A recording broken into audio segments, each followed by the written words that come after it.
Ang 25 centimos ng bagong lipunan series. Yan po ang topic na pag-uusapan natin. Pagkatapos lang po ng aking maiksing intro.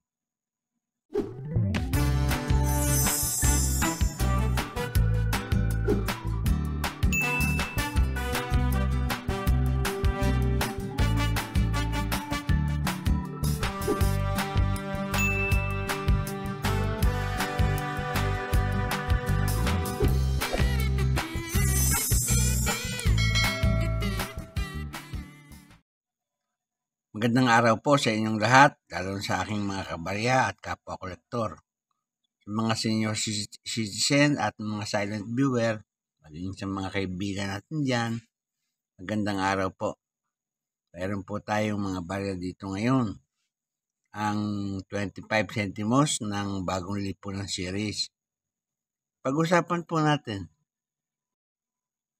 Ang mga barya pong ito ay nahingi ko sa tindahan kagabi para ipa-vlog ko nga po ngayon. At nais ko pong magpasalamat sa ating mga kaibigan na nagbigay ng coins na ito. Sa harap na bahagi po ng coins na ito ay makikita natin, yan po, ang seal ng Bangko Sentral. Yan po ay lumang seal. Makakita kayo ng parang tao na pumipihit ng isang gear. Yan. Tapos ang script na nakasulat, ang bagong lipunan. Tapos yung Bangko Sentral ng Pilipinas. Yung taon ng pagkaka-establish, 1949, at yung taon ng pagkakagawa, 1982. Sa harap na bahagi naman, ayan, nakikita natin ang ulo ni Juan Luna na nakaharap sa kaliwa. Tapos yung kanyang denomination na 25 centimo. Ayan po. Sa bandang ilalim ng kanyang leeg, nakasulat ang kanyang pangalan, Juan Luna. Ayan. Tapos may script na nakasulat sa bandang ibabaw niya, ang Republika ng Pilipinas. Ayan po. Ang translation po niyan ay Republic of the Philippines. Samantalang yung nasa likod na bagong lipunan ay The New Society. Tapos Central Bank of the Philippines. Yan. Tapos ang edge po niyan, rigid. Si Juan Luna po ay pinanganak noong October 23, 1857. Tapos namayapa siya December 7, 1899 sa bansang Hong Kong. At siya po ay kinilala bilang isang kauna-unahang Filipino artist dahil sa pagkakagawa niya ng kanyang painting na may pamagat na Spoliarium. Ang napangasawa nga po niya ay si Paspardo de Tavera. Yan po. Siya po ay anak ni Don Joaquin Luna de San Pedro y Posadas at saka ni Doña Laureana Novicio y Ancheta. Yan po ang kanyang mga magulang. At kapatid niya po ang magiting na general na si Antonio Luna. Yan po. Bago po yung painting na nagpasikat sa kanya, yung Spoliarium, ay nakagawa pa po siya ng mga sinaunang painting niya. Una po yung Death of Cleopatra na ginawa niya noong 1881.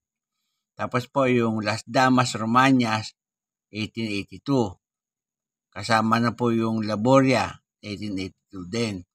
Noong pong 1884, Espanya y Pilipinas ang pamagat ng kanyang painting noong 1884.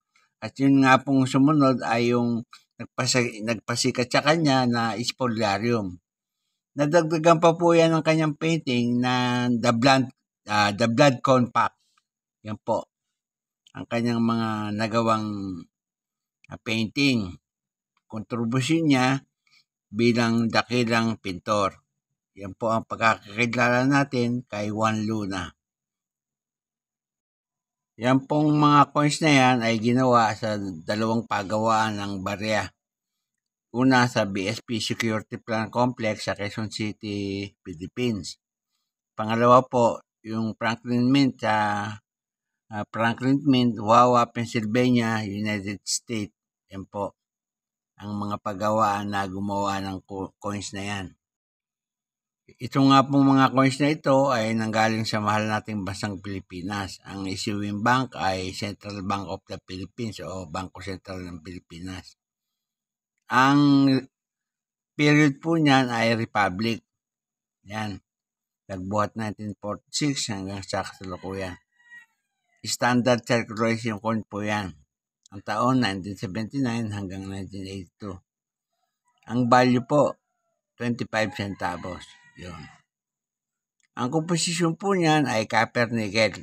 Tumitimbang po yan ng 4 grams at may diameter na 21 mm. Ang kapal po ang 0.6 mm. Yun po. Medyo manipis. Mild po ang technique na ginamit dyan at medal alignment ang orientation. Na-demonetize na po yan noong January 2, 1998. Pero nag-iwan po ng number na N number 965. Tapos yung reference number niya kay M number 227, school number 66. Dito po sa numista ay may mga presyo na po. Lalo na yung petsang 1982. 1982 po. Yung good po niya na 7 pesos and 10 centavos. Ganun din ang very good. 7 pesos and 10 centavos. Yung fine naman po ay 18 pesos. Yung pong isa nating coins na nasa gitna, yan po. Masasabi kong fine. Yan, kaya 18 pesos na po ang halaga niyan. Yung very fine po, 18 pesos din.